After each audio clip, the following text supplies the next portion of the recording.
You're watching Good Day Siouxland with Nick Wilson and meteorologist Ethan Foreman. From KCAU 9 News, this is Good Day Siouxland.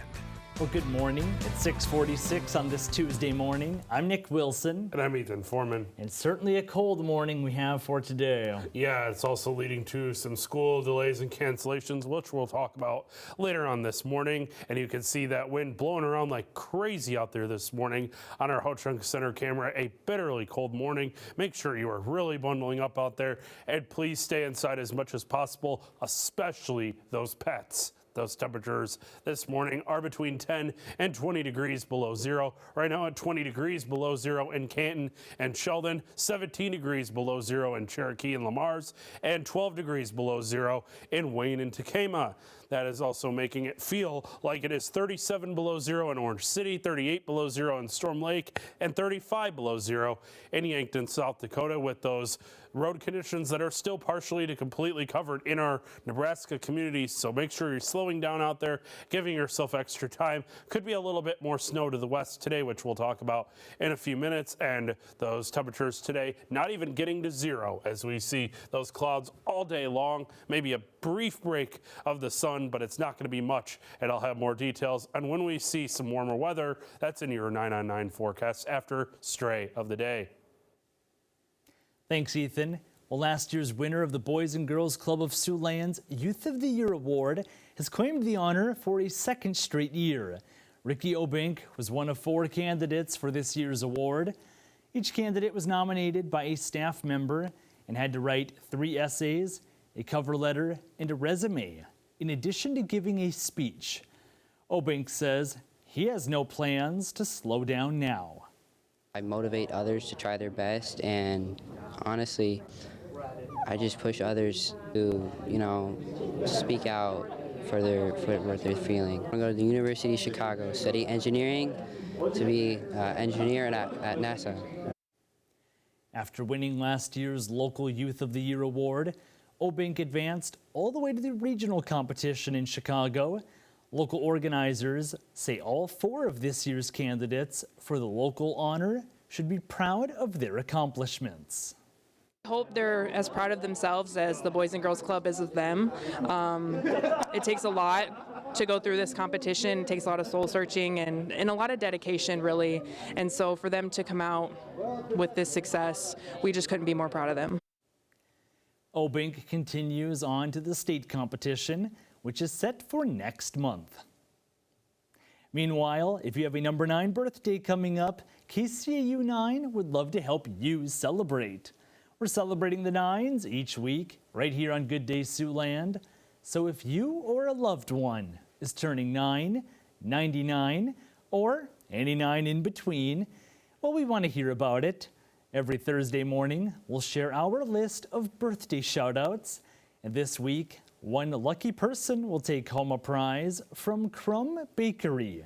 So if you'd like to be featured this week, just go to SiouxlandProud.com and click on Celebrating the 9s under the Contest tab to enter by today at noon.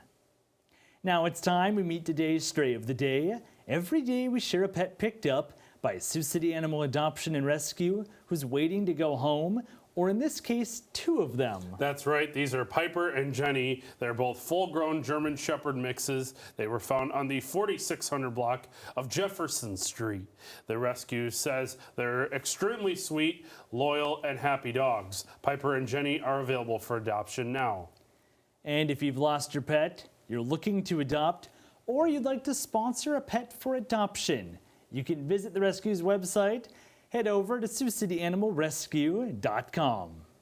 Couple nice dogs there, and they look pretty happy, but I don't think they'd want to be outside for too long today. No, definitely make sure you please keep those pets inside as much as possible. A great reminder today as we see wind chills right now between 25 and 40 below zero. A warm spot right here in Sioux City, except for Canton, South Dakota, where it's 23 below out there, but still bitter cold nonetheless. 37 below in Orange City, 38 below in Storm Lake, and 35 below in Yankton, South Dakota. With that, we also have alerts that are in effect, those are extreme cold warnings in effect for all of Siouxland. That goes until noon this late morning into the afternoon hours, and will likely be reissued again for Thursday. But we see cold weather advisories for tonight into tomorrow morning, where we see not quite as cold of a night, but still wind chills are going to be between 20 and 30 below zero. There are different start and end times, which you can find updated on our website, SiouxlandProud.com, for your location. We also have extreme cold watches, as I mentioned, could be upgraded to warnings or advisories again on Thursday morning, as we see those wind chills again between 25 and 35 below zero on Thursday morning. And those wind chills this afternoon not warming up much, as most of us are still going to be in the double digits below zero this afternoon. A few of us could get above 10 below if we're lucky. We see those wind chills down to the 20s and close to 30 below zero again tonight. Again, not much warmth into Wednesday either, but then by Thursday morning we still start off at cold again between 25 and 35 below zero, but we do warm up above zero for those wind chills Thursday afternoon finally. And satellite and radar does show a little bit of cloud cover to our south, could give us a few clouds and some flurries today. I think this is a little underdone on the cloud cover. I think we'll see a lot of clouds today across Siouxland, and then a few flurries will be possible to the west as we head into this evening and overnight, followed by some clearing as we head into Wednesday, and those snowfall amounts will be highest off to the west, where we see perhaps a half an inch or slightly greater. Your 9-on-9 forecast shows that we do see a nice warm up though as we get past the end of the week, as we're back in the 30s on Saturday, 40s on Sunday, 50s by Monday, and our next chance of precip possibly likely in the form of rain Wednesday, February 26th. No snow in the forecast right now until March 5th. Now we turn to sports, where there's some postseason high school basketball action rolling in from both Iowa and Nebraska. Anthony Mitchell has our latest highlights, all right here in your morning sports wrap. Good morning, Siouxland. High school boys basketball playoffs officially underway last night in Iowa with an all-Western Valley Conference battle as the Spartans of West Monona made the quick trip to take on nearby Westwood. Spartans and the Rebels split the regular season series. Stakes are raised last night in the winner-go-home scenario. West Monona trailing in the second. Swing around the perimeter. Evan Lander finds the bottom of the net for three, one of his three triples last night. Big game, though, for Brody Munkrath on the other end of the floor. Westwood's all-time leading scorer goes for 21 points. Rebels win 72-43. They'll visit Remsen St. Mary's in the next round on Thursday. Now for a look at some Iowa boys basketball playoff scores. Starting in the 1A1 bracket, Kingsley Pearson takes down Woodbury Central 72-44. A big night for the Panthers duo of Landon Howe and Easton Nissen. The pair combined for 50 points. KP will play the district semis on Thursday at Boyden Hall. Meanwhile, in the 2A16 bracket, Rock Valley gets by Sheldon 74-67. They'll move on to the district semis against number 1 Western Christian in Hull. That game is set for Thursday.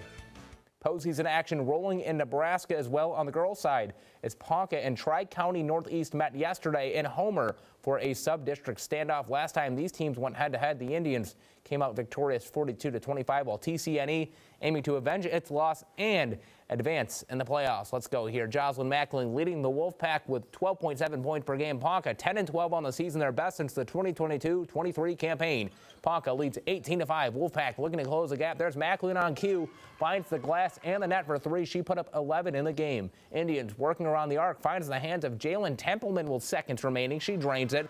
She puts up 13 points in that one. Shot clock ticking down. Sneaky pass to Elsie Keller in the paint, tosses up the reverse layup, leading Ponca with 22 points. Ponca wins it 63-30. They'll play in Homer against the Knights tonight.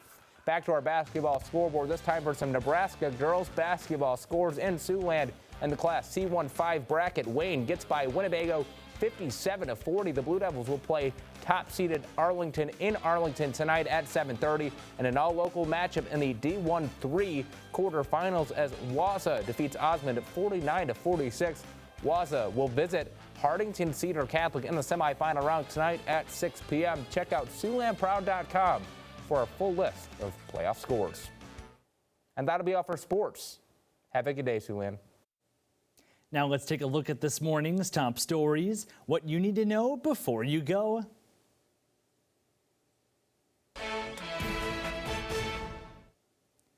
Due to the bitter cold, quite a few Siouxland schools are either closed or opting for late starts today.